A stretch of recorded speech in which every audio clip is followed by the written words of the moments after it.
at any rate, I had to learn the differences. I had to learn the difference so I could connect with my new environment because it was important. Poverty today, there are many factors that contribute to that, to poverty.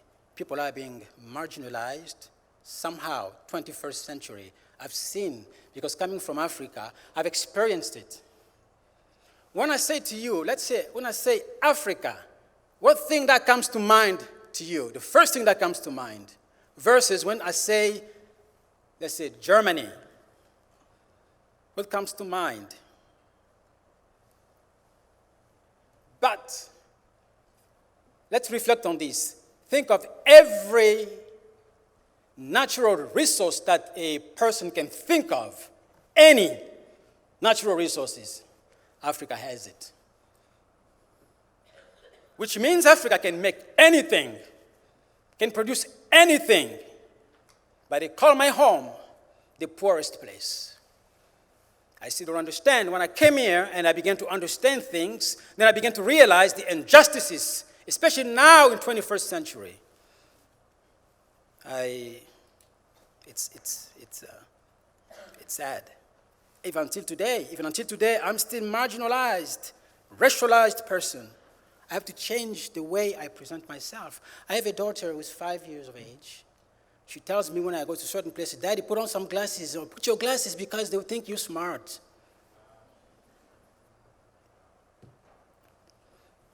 Imagine, every time I have to impress, to make myself look extra good so that I can be accepted. Every day I face that.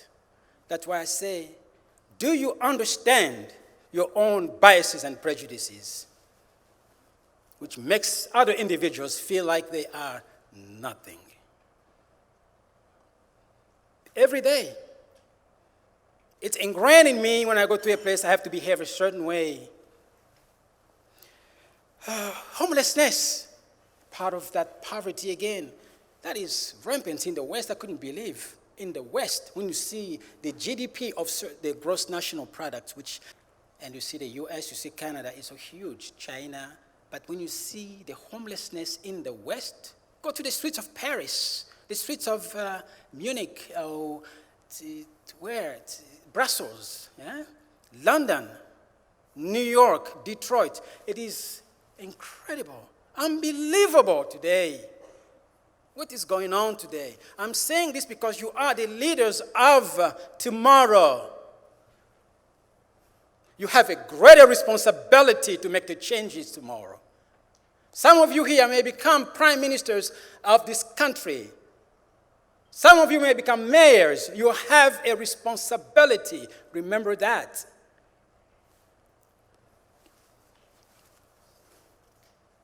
That's why I call today the day of opportunity. Are you with me? Are you with me? Une journée d'opportunité pour apporter le changement, de combattre la pauvreté, le racisme et la discrimination. Il est temps d'arrêter cela. It's time to eradicate this poverty. It is unnecessary. With the numbers that we have in terms of GDPs we have from the so-called rich countries, something is wrong. In a world of billions of people, less than 1,000 are rich or millionaires. Less that are moving this world we live in. How does it sound to you? Something is definitely wrong.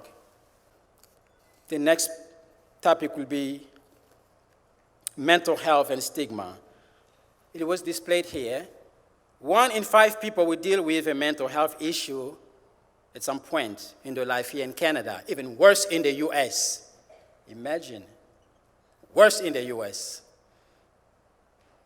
That's a serious problem, and that will lead to poverty. It will affect the economy of this country. And I wish I could go deeper to talk about the same situation in Africa and the causes of this, even in Africa. Now, mental health across Africa is rampant, unbelievable, because the pre-designed civil wars, the pre-designed rebel groups, the killing, the massacring of lives of innocent children, unbelievable. But we have tons of multinational ONGs in Africa. I'm sorry, I wish I could do more, but my time is limited. And the spread and root causes of mental health across the African region, it is unnecessary.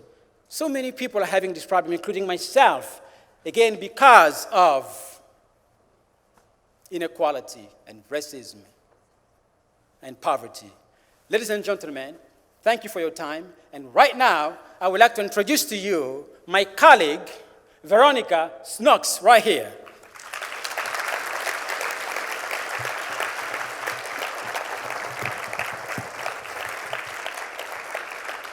Stay up with me if you want.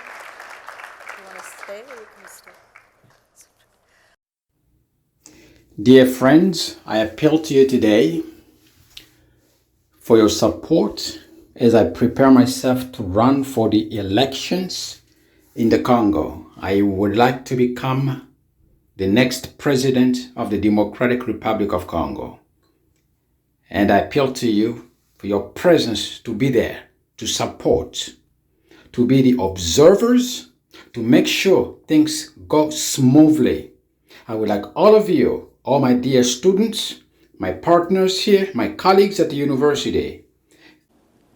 La relance économique rapide de notre pays nous permettra de répondre aux besoins immédiats de 85 millions de Congolais, notamment l'accès à l'eau potable, l'accès à l'électricité permanente et sans délestage, l'accès aux autoroutes asphaltées et bien entretenues. Nous devons promouvoir l'esprit d'entrepreneuriat parmi les jeunes Congolais. Outre, la présence du marché boursier en RDC est inexistante jusqu'à ce jour. La RDC mettra en place un réseau de bourses, entre autres, la bourse de Kinshasa des produits dérivés financiers, la bourse du Congo à Kinshasa de valeurs mobilières, la bourse du Congo central des produits agricoles et des matières premières, la bourse de Lubumbashi des métaux précieux et industriels, et la bourse de Kisangani qui sera la bourse de commerce en ligne. Dans notre système juridique en RDC, c'est la loi du plus fort qui semble régner. Tout doit changer pour la bonne gouvernance et le respect de 85 millions de Congolais. Je répète, la justice étant un principe juridique et moral fondamental, nos actions seront sanctionnées et récompensées en fonction de leur mérite au regard du droit. Et c'est là sans exception. C'est ainsi que je dis à la population congolaise, mettons fin à la corruption, car tous les voleurs seront sanctionnés à la lettre de la loi. Mettons fin à la pauvreté imposée à la population de 85 millions de Congolais. Que vive peuple Congo et nous rendons gloire à l'Éternel, car il défendra notre cause. Je m'appelle Luwamo Kantietoko Jacob. Merci.